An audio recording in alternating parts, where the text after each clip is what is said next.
everyone is doing all right today. I have a few stories that I want to do, and I need to start with this one because this one was the most fascinating to me. But first, shout out to the people who came to the patron appreciation yesterday, 1 p.m. I mean, my wife and I are essentially doing a weekend review as a patron appreciation on essentially Sundays. Patrons can ask their questions and can request certain stories be covered. But it was a good one, and the one before it was a good one. So shout out to her for sitting here with me for, I think it was like 3 hours. We've forgotten how long. For 3 hours on that count. And for sitting previous week. It seems to be fun, and the patrons seems to like it, and the people in general seem to like it. So Mrs. Thomas will be back next week, 1 p.m. on Sunday for the next patron appreciation. So patrons, submit your stories, and we'll go from there. All right, so the story I want to hit first, and I was enamored by this. I thought I was fascinated by the story, especially from the internal dynamics that would have had to be taking place for this to even take place. First thing we're going to talk about is Kamala Harris getting body slammed. So Kamala Harris was apparently coming out of a swank dining establishment, talking to some plutocrat, I suspect, and someone sweeps into the room, picks her up on their shoulder, slams her, to the shock of everybody else who was sitting there and to the wider world when they were privy to the fact that she had just got slammed. Who would do such a thing? Now, people at the party that never took place said it looked and sounded like this.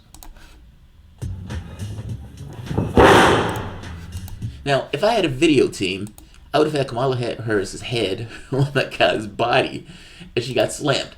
Now, the question becomes, who would do such a thing? Who would slam Kamala Harris in this way? I will tell you that the person who did slam Kamala Harris in this way was Kamala Harris's own dad, Professor, Donald Harris, if that's his name? Yeah, Donald Harris. And the question becomes, well, why? Why would he stick a knife in his daughter in this way? Now, why would he do this knowing that anything that he says, because she's running for president, it's going to be blown to a wider gaze? Why? What would compel a dad who loves his daughter to come out and say such a thing? Take a look at this. Do you remember this? I covered where? This is her Breakfast Club showing. Also, and I know the answer to this too, they say you oppose legalizing weed. That's not true. I know. and look, I joke about it, half joking. Half my family's from Jamaica. Are you kidding me? Which half is from Jamaica? Apparently her dad's half is from Jamaica. When I listen to this with a very particular ear. Meaning, I'm listening to this from a political sense. She's evolving, quote unquote, on this issue of marijuana. That's the way I listen to this particular video, and that's the way I cover the video. But there's another perspective to this. What if, as you're listening to this, you're a dad who's Jamaican, who raised his daughter, who's now running for the presidency of the United States after being a cop, or attorney general, a senator, and now is running for the presidency of the United States, and for political expedience, used your heritage and a racist stereotype that's associated with your heritage for political expedience. The insinuation was that some aspect of her Jamaicanness informed her evolution. Like, that Jamaicanness was associated with the druggies and pot smokers. That trope of the smoking Jamaican is there. And I would imagine that if you were Jamaican, and if you had a certain sense of pride in yourself, especially a certain level of achievement, people having that assumption of you would bother you. Now, I'm looking at this from the perspective of me. Assume for the moment that it was a president who was mixed, biracial, let's say Obama, and somebody asked him an off-color joke or question about watermelon or something to that effect. And he makes some reference to half black, right? Of course, I love my watermelon and chicken. And I always have it with the side of hot sauce. I felt the hot sauce thing was somewhat of a racist trope, and I think I even noted such. And to some degree, if I am Jamaican, And I have reached a certain level where I have a certain degree of esteem in myself. And I hear this joke being made by my daughter that's persisting this idea of the drug-induced Jamaican. Yeah, maybe. I would have some feelings about that. He did have some feelings about that. And not just have some feelings about that. He wrote essentially an op-ed denouncing his daughter doing this. I didn't necessarily think it was wrong. I can imagine somebody being appalled by it. When, for example, I suspect part of the reason that she can use this joke in this way is because her heritage doesn't drill down in her. It's something that she intellectually knows, but it doesn't drill down. Now, what I mean by this is, I've mentioned before, my grandfather was Cherokee. Now, when we were at the Native American parade, a guy walks in with a Redskin shirt. I saw nothing at all wrong with the Washington Redskins jersey. I thought, what's the big deal? But they were pissed.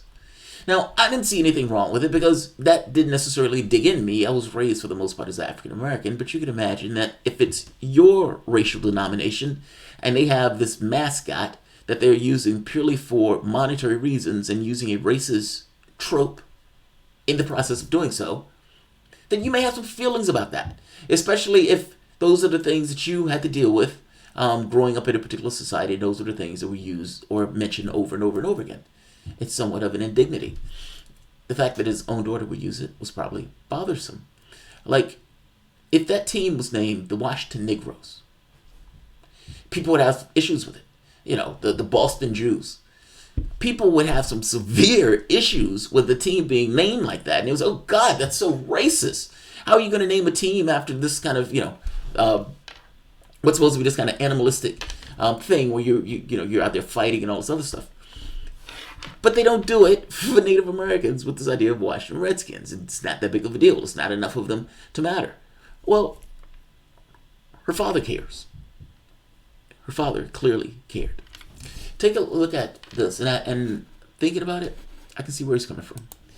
So I'm not going to read the entire thing, his response, but there's a part of the response that I definitely want to read.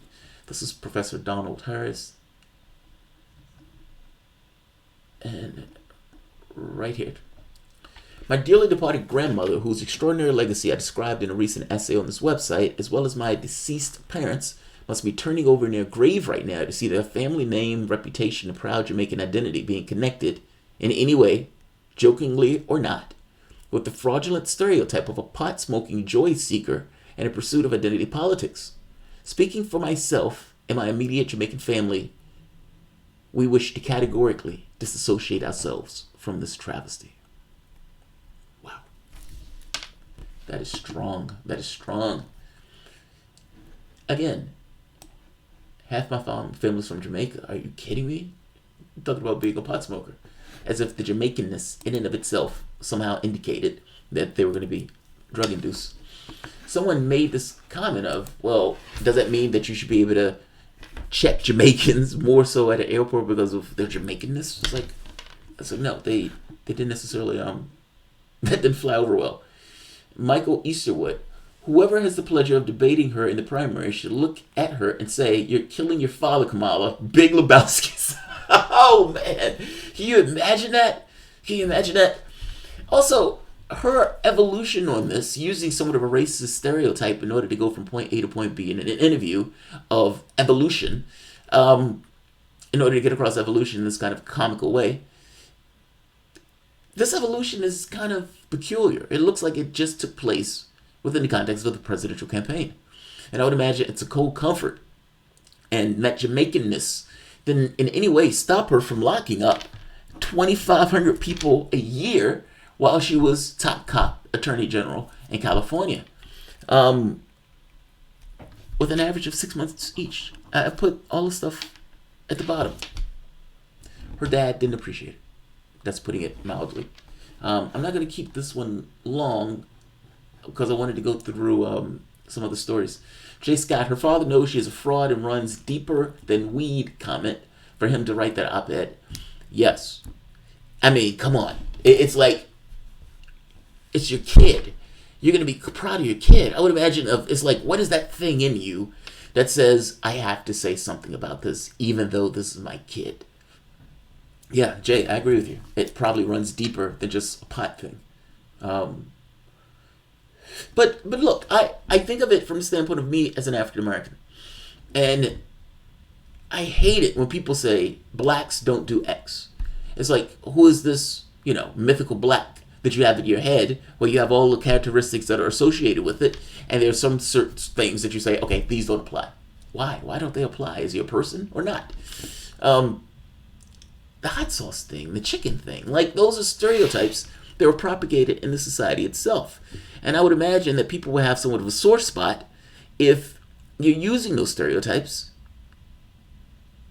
for political reasons. For the moment, take out Jamaican, put in African American, and put in maybe someone of mixed race or mixed heritage, and using this trope of laziness. Let's say something like that.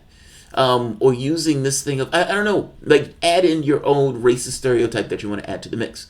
And I don't mean nonsense. Like, Bernie Sanders is sexist because he's running against Hillary Clinton. Or Ilhan Omar mentioning that the Jewish lobby pushes for the interests of Israel. They do. I mean, using cash. Because all lobbies push for the interests of whatever their special interest is using cash. Like, those things are nonsense. I'm talking about somebody who's dealing with deep-seated tropes that he has no dog in the hunt in this, and that ultimately his daughter says something that was hurtful to him, because in the same way that I would look at the watermelon or the blackface thing, he's looking at this racist trope of pot smoke in Jamaica. Do some Jamaicans smoke pot? Yeah, I imagine they do. Is it an aspect of their Jamaicanness, the ethnicity itself, that propels them to do so? I'm more doubtful of that. There's also this odd irony associated with this, was that it's believed that in 1845 Indian settlers brought pot to Jamaica, or was using pot in Jamaica, which propagated this the product being used in Jamaica. Look, it's not for me to say the gravity of this. He's being honest, and he's being earnest in regards to how he feels about it. And being honest and earnest how he feels about it, as an African American, I can kind of see it. I can see where he's coming from.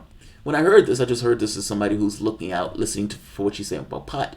I wasn't listening to this from the standpoint of somebody who was of Jamaican heritage and was willing to essentially run that Jamaican heritage in the mud for political gain. Her dad wasn't feeling it. Blows me away that he wrote this on his daughter, but he did nonetheless, and we should probably take heed. Kamala has no shot, won't make it past Super Tuesday. Oh, you guys are underplaying her. Like, she's running Hillary Clinton 2.0.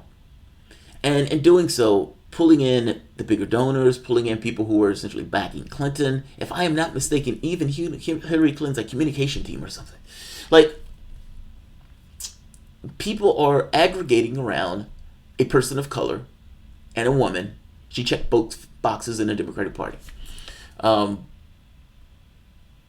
her policies matter less. I mean, people are endorsing her. She doesn't even have a platform. It's like, how are you endorsing somebody without a platform? It's like, what is she going to do? I don't know, but I'm supporting her nonetheless. That's amazing. John Hill, from a non-existing God's ears, from your mouth.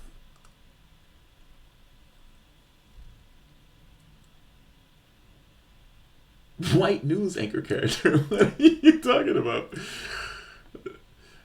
Next, they'll uncover her early career on the bobsled team. No, right? She'll be like, I am half Jamaican, ain't I? It's like, okay, calm down. All right, I'm gonna end this because I have other shows that I want to do today. And Peter version 1. Who was more of a threat to progressives in 2020, corporate Democrats or Schultz? Corporate Democrats. Schultz is doing this to punish the Democratic Party in one sense, and he's doing this because he hates where the Democratic Party is going. He knows that he is going to pull votes from the Democratic Party if he runs. And in knowing this, he also knows that the Democratic Party knows this, and that the floating ideas of like raising tax rates or wealth tax, he just so happens to be wealthy, and those things would affect him. It's great when they have ownership of both parties, meaning the Republican and the Democratic Party, and you can talk about these cultural issues, but leave this cash stuff out of it, and leave the economics out of it. But the moment that you have started having these conversations about, well, wait a minute, these guys have made off magnificently well. Your wages hasn't gone anywhere. You're losing jobs and bleeding them overseas because all of the incentives in the world are for them to lower the amount that they pay their employees. Maybe it shouldn't be that way.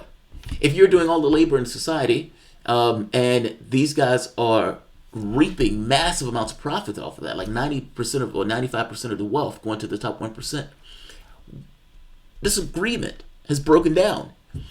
This agreement between the workers and the capitalists, where they allow the capitalists to reap a certain amount of profit and wealth off of the labor, however, with this understanding that they will get a decent wage and be able to live. Now, I think this is somewhat foolhardy in and of itself, but that seems to be some degree of the arrangement. But as time went on, the top 1% started to take more and more and more, leaving less and less for the people, you could say the 99%. I guess I'm making the point that this agreement needs to change. Their wealth is entirely based on the fact that people are doing labor. Labor needs to start asserting itself in regards to what it demands as a certain living. This is your society. You choose. Either you want to have a democracy or you want to have an oligarchy. You choose.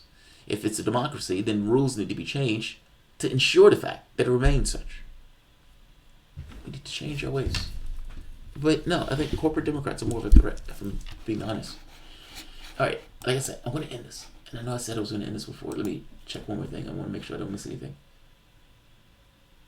Wes, live long and prosper. Oh, thank you, Wes. Live long and prosper. I'll leave it on that. Live long and prosper. Jamarl Thomas need to come to terms with Hillary 2.0. Ugh. Of course, Bernie will support Kamala over Trump. Oh, don't say that. I know you're right, but don't say that. I don't want to hear that. None of that. Quit her talk.